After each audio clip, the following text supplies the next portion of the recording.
We are consciousness. All that is, has been, and ever will be. There is nothing to fear. Whatever happens, we are always that.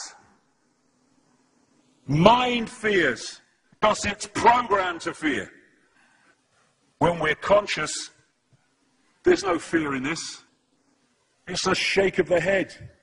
Pathetic. Pathetic. Pathetic. And we need to do this.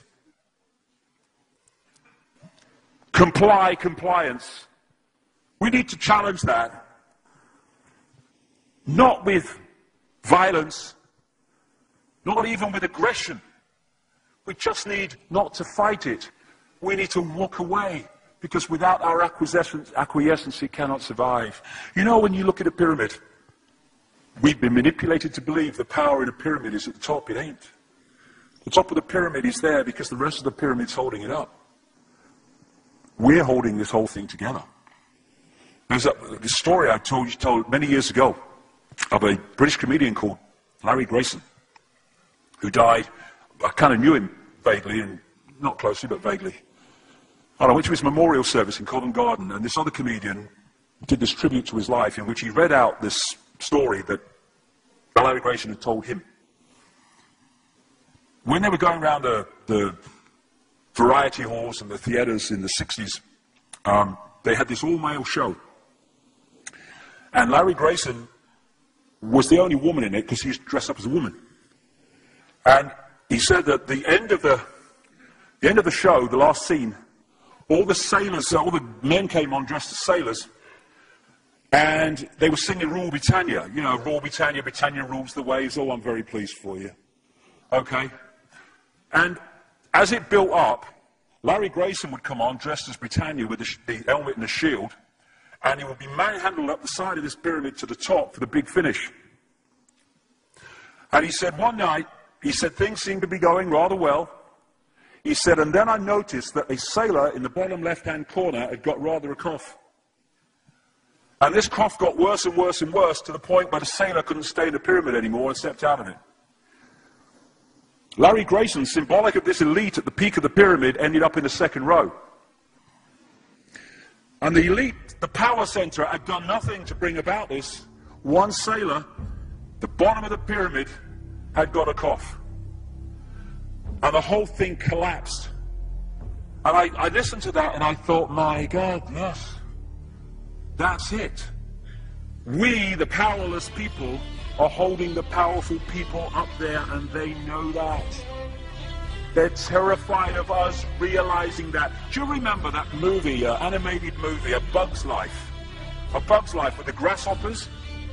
And what happened was, there was these ants, an ant island as they called it, and these grasshoppers used to come every year and take all the food, and the ants had to spend a whole year gathering the food together for the grasshoppers, because they were terrified of the grasshoppers.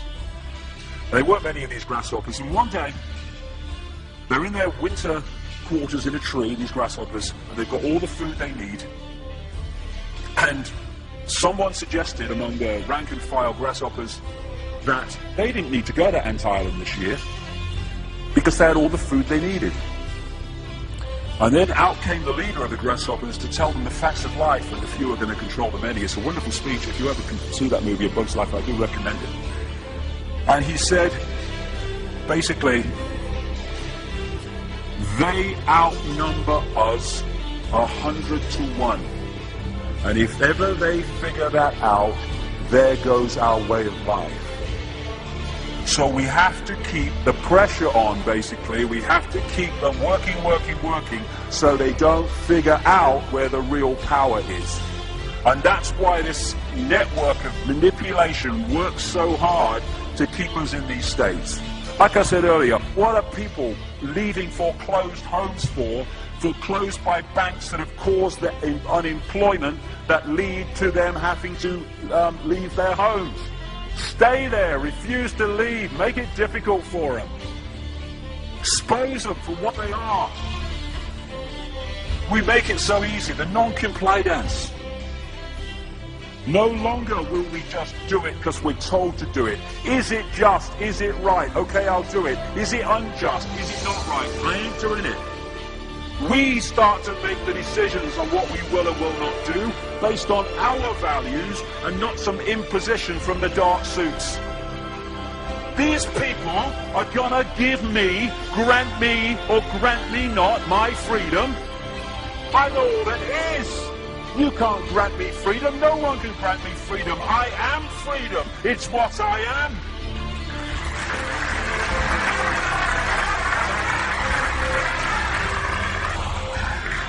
The big question, what would consciousness do?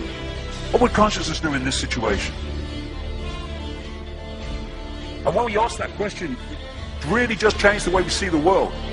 Not what would I do, mind, a little frightened. What would consciousness do? You know, this is a great line. If it's not right, don't do it. If it's not true, don't say it.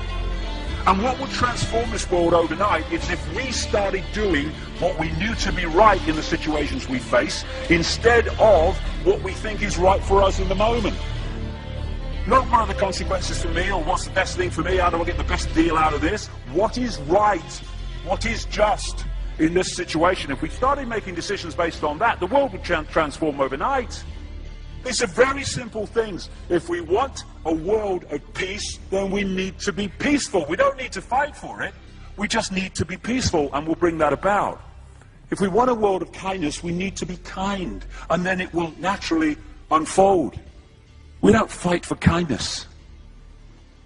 As Martin Luther King said, it's a wonderful saying, piece of oratory. Cowardice asks the question, is it safe? Expediency asks the question, is it politic? Vanity asks the question, is it popular? But consciousness asks the question, is it right? And there comes a time when one must take a position that is neither safe, nor politic, nor popular, but one must take it because it is right. And when enough of us do that, what is right will manifest by definition. And we're in this position now where this vibrational change, this energetic change is taking place, where we can start cracking these eggshells, where we can start becoming the full magnitude of who we are, where we can be consciousness in the now, using mind to experience this reality instead of being governed by it, turning the key to let consciousness in. We're being offered this opportunity now. No longer can we say we didn't realize who we are, we didn't know we could do that. I was kind of waking up one day, and I saw this earth imprisoned, and I saw this big lock and a key going in and being turned. I went on the internet just very shortly afterwards. I was looking for a picture, not this one, and that's what I saw. The picture I'd just seen in my half kind of sleep.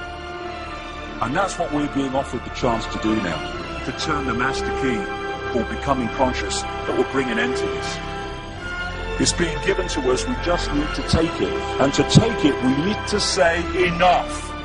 Enough of being enslaved by these people, enough of being enslaved by our manipulated ignorance, enough of being enslaved by the fear of being who we are.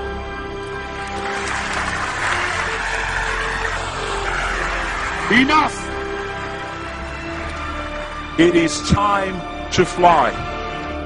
It is time to fly. Thank you very much.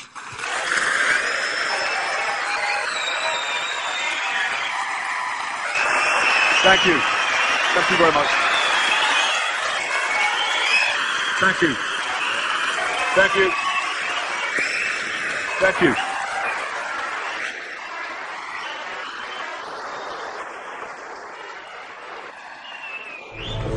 Enemy is approaching fast, requesting orders. General, what should we do? There's no response from command or from party leader Creedy.